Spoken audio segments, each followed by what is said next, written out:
Assalamualaikum warahmatullahi wabarakatuh. Halo teman-teman, perkenalkan kami dari Universitas Pendidikan Indonesia, program studi psikologi akan mempresentasikan hasil karya ilmiah kami yang berjudul Pengaruh Penggunaan Bahasa dalam Percakapan untuk Memanipulasi Persepsi Seseorang dengan tujuan mendapatkan rasa percaya. Perkenalkan, nama saya Aini Mezia Wulandari dengan NIM 2309154.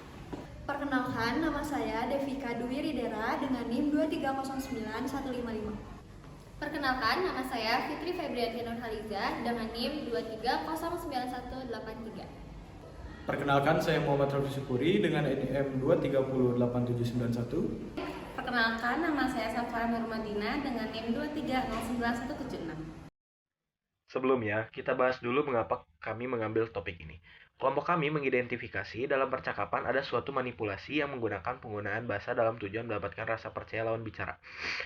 Sehingga kami mulai mencari apakah benar bahwa yang kami identifikasikan benar-benar berkaitan dengan sesuatu. Kelompok kami meyakini bahwasannya untuk memanipulasi lawan bicara dapat menggunakan bahasa. Lalu apa itu bahasa? Alat komunikasi yang paling handal, ampuh dalam kehidupan bersama dalam suatu masyarakat adalah bahasa. Menurut Meilani, melalui penggunaan bahasa, komunikasi digunakan agar manusia dapat menjalin hubungan dengan manusia lain, serta lingkungan masyarakat atau kelompok. Sebagai makhluk sosial, manusia melakukan interaksi dengan manusia lainnya sebagai cara untuk menyampaikan pikiran serta perasaan satu sama lain, memengaruhi, menarik perhatian, menyampaikan informasi, dan menimbulkan empati adalah tujuan utama proses komunikasi.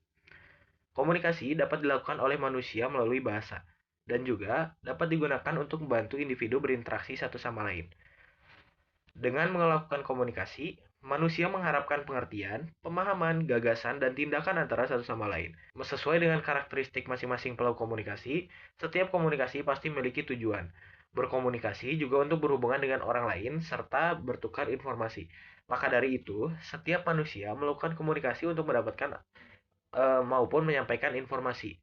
Komunikasi akan memungkinkan manusia untuk menanggapi, menyusun, dan mengungkapkan apa yang ada di sekitar mereka. Untuk memahami ketepatan respons yang dimaksudkan, seseorang harus memahami bahwa keserasian bahasa atau keselarasan makna antara percakapan dan tanggapan yang diikutinya. Sehingga suatu manipulasi dari individu ke individu yang lainnya seringkali terjadi pada saat individu itu berinteraksi atau dalam percakapan. Sehingga pada saat inilah dianggap momen yang paling ideal untuk memanipulasi seseorang. Lalu, apa itu manipulasi? Manipulasi merupakan suatu instrumen yang dimana ketika suatu individu berusaha mempersuasi individu lainnya. Menurut Van Dijk, manipulasi merupakan dimensi tidak sah dari satu kelompok yang kuat atau orang lain untuk mempertahankan ketimpangan sosial.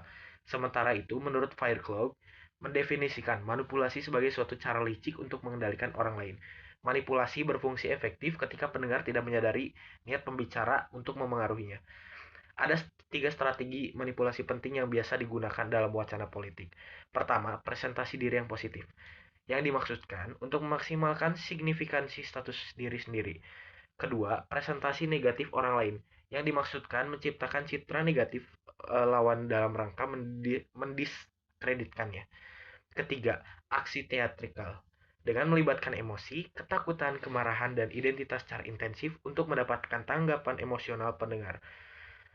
Sehingga manipulasi dapat menjadi efektif apabila target tidak menyadari hal tersebut, dan itu sangat ideal apabila dilakukan dalam percakapan dan pelaku dapat menggunakan teknik manipulasi ini yang disisipkan dalam penggunaan bahasa. Lalu, apa maksud dari teknik manipulasi tersebut? Nah, kelompok kami ini berhasil mengidentifikasi 2 teknik manipulasi yang menggunakan pengaruh dengan bahasa sebagai mediator utamanya. Yang pertama, ada teknik wordplay manipulation. Lalu yang kedua ada false flattery. Nah, kedua metode ini kami merisetkannya menggunakan metode kualitatif deskriptif. Sehingga kami mendapatkan hasil penelitian dari studi literatur yang telah ada. Bahasa merupakan suatu alat komunikasi bagi manusia.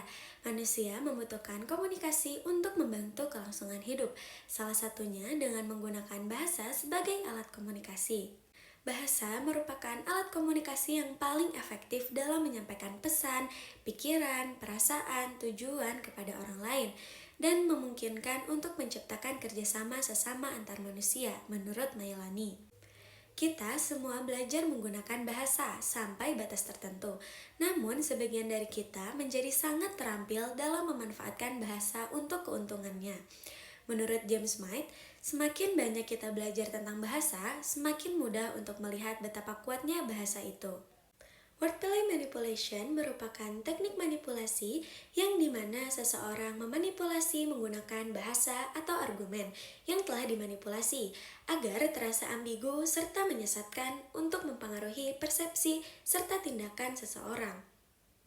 Menurut Arnaud, teknik manipulasi dengan wordplay merupakan teknik yang dianggap cerdas dari bentuk string atau penggunaan bahasa, karena teknik ini tidak memanipulasi lawan bicaranya secara gamblang, tetapi lewat permainan kata yang diselipkan di sebuah percakapan, sehingga lawan bicara seringkali tidak menyadari maksud dari si manipulator, dan berujung terpengaruhnya persepsi korban. Mereka yang ingin mempengaruhi orang lain atau untuk mendapatkan kekuasaan dapat menggunakan berbagai taktik linguistik untuk membentuk pikiran audiens mereka. Sangatlah penting untuk memahami bagaimana pikiran, bahkan perilaku kita dapat dimanipulasi oleh orang lain tanpa kita sadari kita telah menjadi sasaran kontrol tersebut. Menurut Eric Baldwin, manusia adalah makhluk sosial dan kita sangat menghargai pemikiran serta tindakan orang-orang di sekitar kita, serta berupaya memengaruhi mereka ke arah yang kita pilih. Dua penggunaan manipulasi kata yang paling menarik adalah misrepresentasi dan pengalihan perhatian atau distraction. Baik, selanjutnya saya akan menjelaskan lebih lanjut mengenai wordplay yang telah disampaikan oleh rekan saya yaitu Aini. Pada penjelasan kali ini, saya akan menjelaskan mengenai misrepresentation, yang dimana hal tersebut terjadi jika sesuatu digambarkan secara keliru, sehingga itu tuh dapat menciptakan jurang antara persepsi dan juga fakta. Nah, misrepresentasi ini sendiri bisa menghasilkan pemahaman yang salah dan juga membuat orang percaya pada informasi yang tidak akurat atau kurang akurat. Nah, untuk konteksnya sendiri, adanya penekanan yang diletakkan di mana informasi disajikan dan juga dapat dipahami oleh pendengar atau audiensnya, sehingga misrepresentasi ini dapat digunakan untuk mengendalikan persepsi orang dan juga sebagai akibatnya dari mengendalikan hal tersebut, perilaku mereka dapat berubah. Nah, yang selanjutnya ada distraction, yang dimana itu adalah perhatian yang dialihkan dari hal yang benar ke arah hal yang salah atau kurang penting, sehingga ini dapat dilakukan dengan mengidentifikasi konflik yang salah atau periferal sebagai hal yang penting, yang dimana itu akan memperlemah argumen atau poin yang benar dari pihak lain. Nah, selain itu ada juga respon rasional terhadap keyakinan yang mereka anut. Nah, itu tuh karena informasi yang mereka terima ya. Nah, untuk mengendalikan persepsi, maka perilaku seseorang dapat dikendalikan. Nah, dengan menggunakan fakta-fakta yang disalahartikan, sehingga membentuk serangkaian persepsi yang salah yang komprehensif. Orang yang mendengar tersebut dapat dikendalikan tanpa menggunakan kekerasan. Nah, sehingga kondisi dan syaratnya terpenuhi. Nah, teknik wordplay manipulation ini akan aktif dan mempengaruhi korban secara tidak sadar. Bahkan, korban yang terkena teknik ini pun tidak menyadari kalau misalnya hal yang memanipulasinya itu telah membuat dia untuk melakukan hal yang buruk. Flattery adalah pujian atau sanjungan yang berlebihan dan tidak tulus, yang bertujuan untuk mendapat kepercayaan orang lain. Menurut Allen, tindakan sanjungan biasanya menggunakan bahasa pujian yang berlebihan dalam menggambarkan kualitas atau catatan orang lain dengan tujuan untuk menciptakan sikap yang baik pada orang tersebut terhadap si penyanjung. Namun, tidak seperti seseorang yang memberikan pujian yang jujur. Tujuan penyanjung adalah untuk memenangkan hati orang yang disanjung. Tindakan flattery ini bisa juga disebut memanipulasi karakter seseorang, karena orang yang sifatnya tidak tulus namun berhasil mengambil kepercayaan orang yang dipuji secara berlebihan, membuat perubahan dalam karakter orang yang dipujinya, yaitu menjadi percaya kepada yang memujinya. Dalam praktiknya, false flattery seringkali dilakukan melalui berbagai strategi, salah satunya menggunakan pencerminan untuk menimbulkan kesan keterhubungan atau kesamaan yang sebenarnya tidak ada dengan orang lain. ini dapat menciptakan ilusi bahwa individu tersebut memiliki minat atau karakteristik yang sama sehingga memudahkan untuk mempengaruhi atau mengendalikan mereka.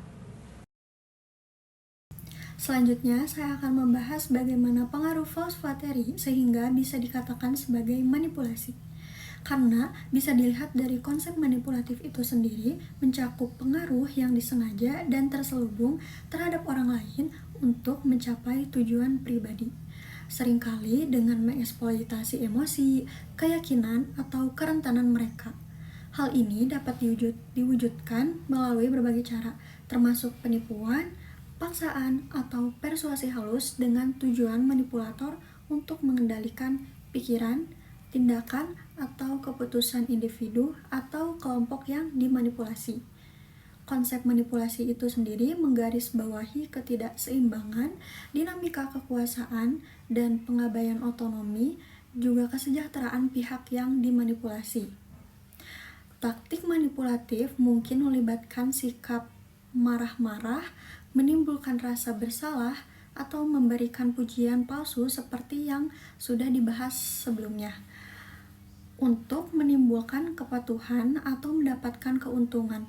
Memahami manipulasi memerlukan pemahaman terhadap isyarat dan niat halus, menumbuhkan ketahanan terhadap pengaruh yang tidak semestinya, dan mendorong perilaku esti dalam interaksi antar pribadi sehingga berfungsi untuk mendapatkan atau menegaskan kendali atas orang lain, terutama yang lazim dalam hubungan baru atau pertemuan awal, sehingga meskipun biasanya berkurang seiring berjalannya waktu, mirip dengan pemanis buatan, pujian yang tidak halus mungkin memberikan kepuasan awal tetapi meninggalkan rasa pahit setelahnya.